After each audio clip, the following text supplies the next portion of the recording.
Okay, so welcome sa shop ko.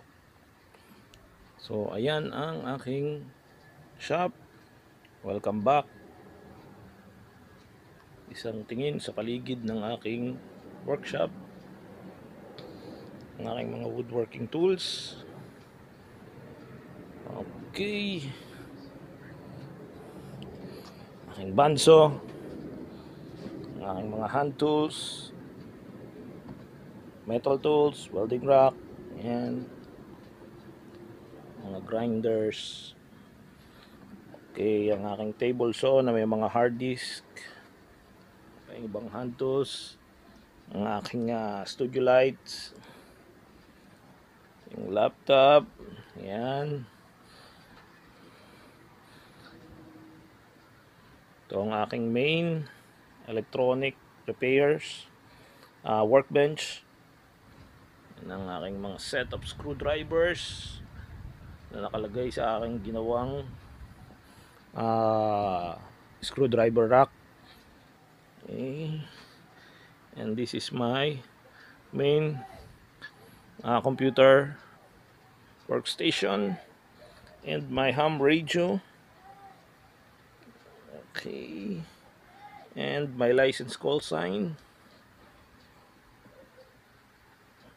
Ang aking dalawang monitor and TV Plus. Okay, so sa araw na ito, i-unbox natin itong galing sa Lazada. Okay, start tayo. Hi, ako si Manny at ito ang aking workshop.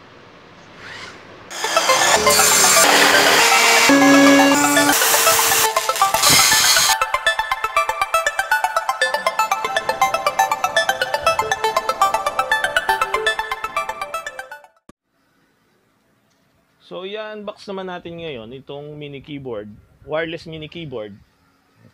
This is actually a clone of Rii I8, which is the Rii i8. So, yung Rii i8, clone nito, hindi ito yung original kasi ang mahal ng Rii i8. Hindi ako sure kung magkano yung price niya, pero ito, ang cost nito is 190 or 190. Nabili ko sa Lazada. Okay, so i-try nating i-unbox.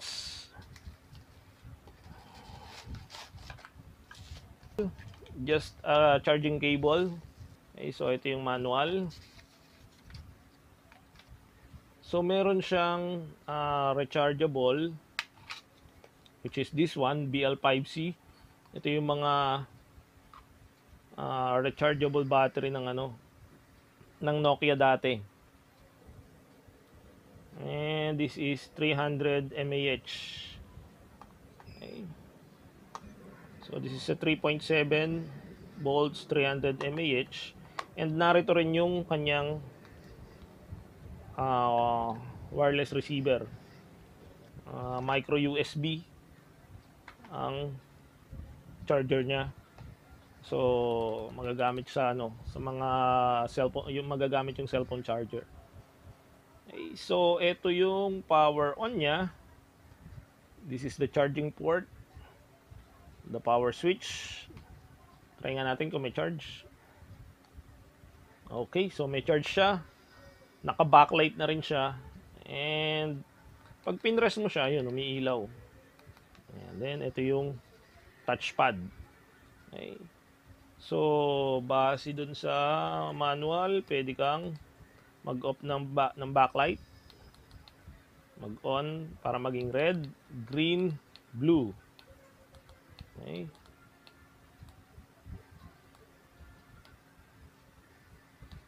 Okay, so ayan, may violet. Okay, so green, blue.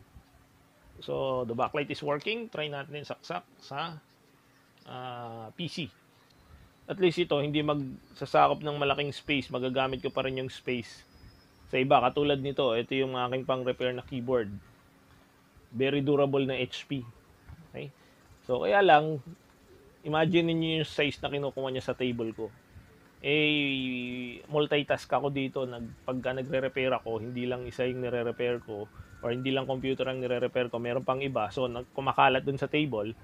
Naisip ko na bumili lang nung nakita ko to, ito na lang. Kasi ito, at least, may trackpad pa. Ayan, para daw mag left click, isang tap. Para mag right click, tatlong daliri ang itatap.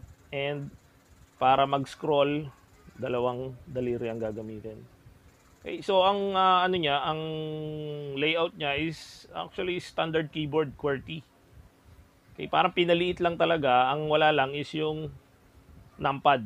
So parang sa laptop din yung yung layout niya. And kapag ka pinindot mo siya, ayun, meron pa pala. Okay, so pag pinindot mo siya, mararamdaman mo naman yung yung tackiness ng switch. Okay? Medyo maingay lang. Naririnig nyo? Ayun. So, maingay yung pagpindot mo. Pero at least, for the price of 190, mukhang durable naman. Pero yung plastic niya mukhang cheap. Pero what do you expect sa 190 na wireless keyboard with mouse? Okay? So, kung hindi mo ito mababagsak, tingin ko hindi mo itong basta masisira. Okay? So, subukan natin. Okay, so ayan, tinetesting natin. Ito yung mouse pointer niya. Yung touchpad niya, ayun, ang mouse. Pag ginalaw ko, ayan, responsive naman siya. Ay, mukhang okay to. Okay, so sa pagre-repair, ayan, ginagamit ko ito ng mouse na to, mukhang magugustuhan ko ng gusto to,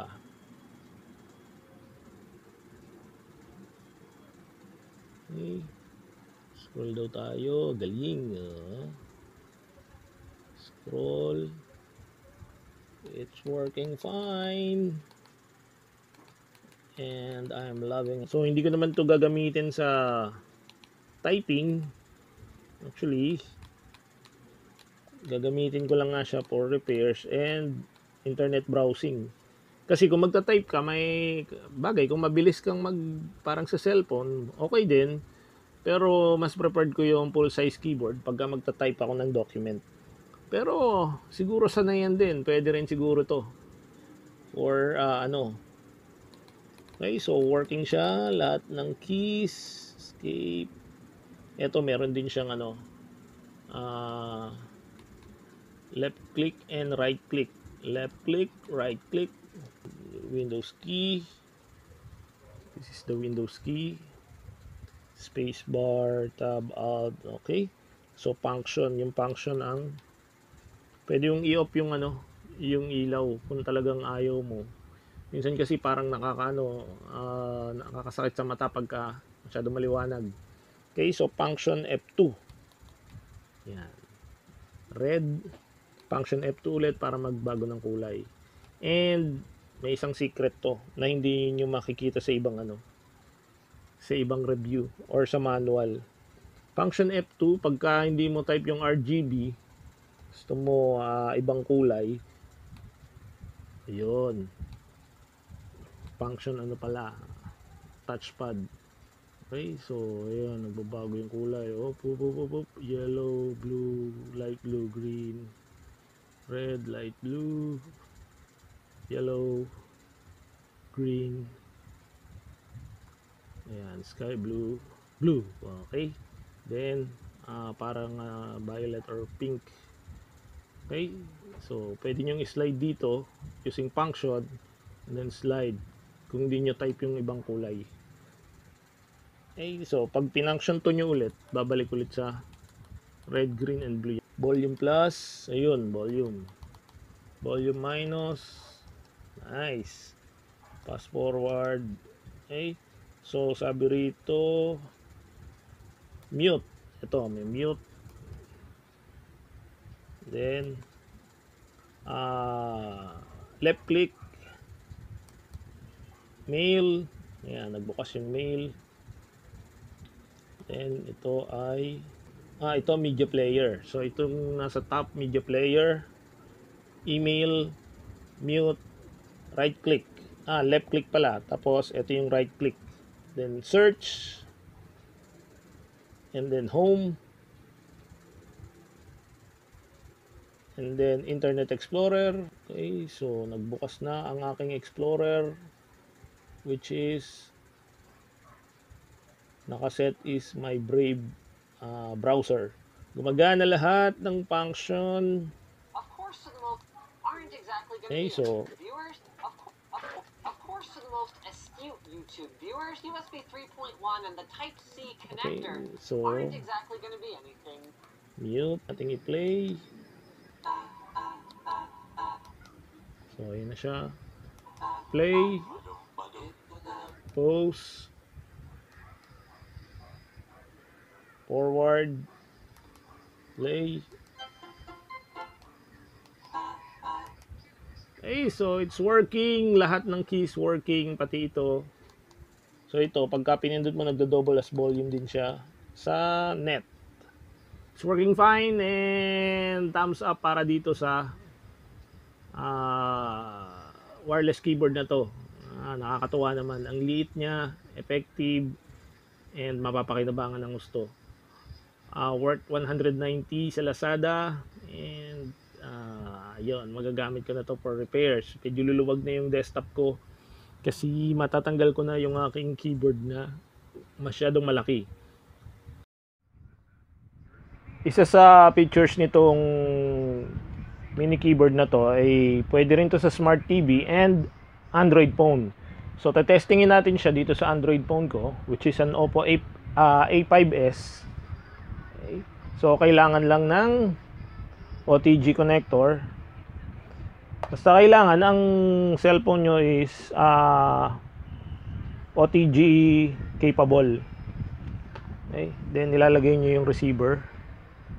Siguraduhin nyo pala na naka-on yung OTG nyo. Subukan na natin siya. So kung mapapansin nyo, meron na akong mouse pointer. Okay. So susubukan natin siya sa YouTube. Okay, so ayan na siya. Magana na siya. Pause. Play. Volume. Volume down. Volume up. Mute. Okay, so keyboard is working normal. And unmute. Mail.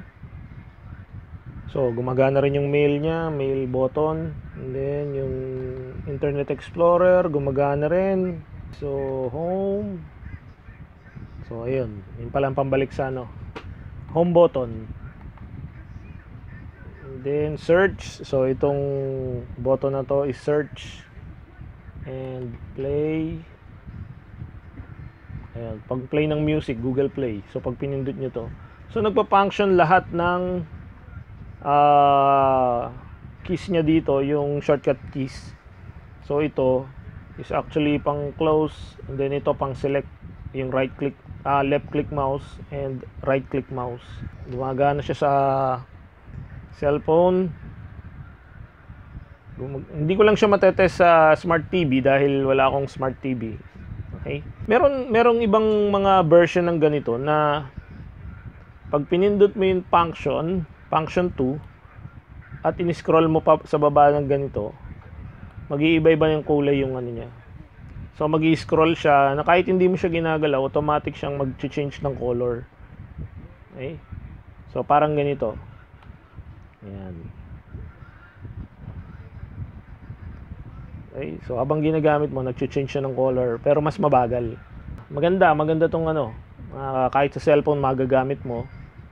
It's a very good accessories for the price of 190. Okay, so thumbs up talaga dito. Okay, so upon testing, malayo rin. Hindi ako makalayo ng pero around 6 meters. 6 meters, take note 6 meters, hindi 6 feet. Around 6 meters. Okay pa rin yung connection niya. Gumagana pa rin siya.